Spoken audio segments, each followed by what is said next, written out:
If your main goal is to get a really high score in the MSRA, this video is not for you.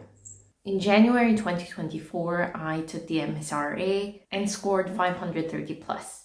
This gave me a rank of 2,972 out of 11,291 test takers.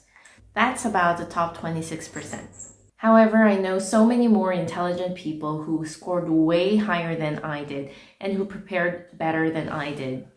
I have colleagues who studied for it since starting FY1. But this is a video just to show how I prepared for it and hopefully help someone. And if you've seen any of my other videos, you'd know that histopathology was my first choice and the MSRA is not required for it. So GP was my backup, so my heart really wasn't into this exam. Although GP wasn't my first choice, I knew I still had to do some form of preparation for this exam. So as an educated person, in August 2023, I went on Reddit, searched what the best resources are for the MSRA exam, and found that a lot of people recommended either PASS test or PASS Med. So I ended up going with PASS test. So there are two parts of the exam: the clinical problem solving and professional dilemmas.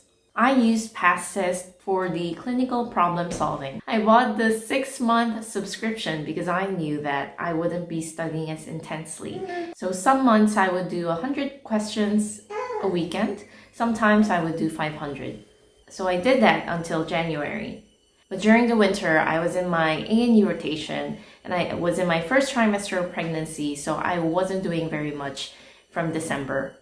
So for the professional dilemmas, I did not use PASS test. The only resource that I used was the SJT papers from the UK FPO. It's the only resource I used because I was afraid that I would get confused. So even if PASS test had that section, I did not do any of those questions. I previously made a detailed video on how I prepared for the SJT and scored quite well, so check out that video because it's the exact same method that I used for the MSRA. So to summarize, it's just PASS test and the SJT papers. But just to state the obvious, your base medical knowledge is really important, and your condition on the day of the exam, how you feel, it's really important on how well you do. So if you did better than me, well done. However, if you didn't do as well, I hope you're not discouraged, and I hope you can try my methods and see if that helps. So good luck and thank you for watching.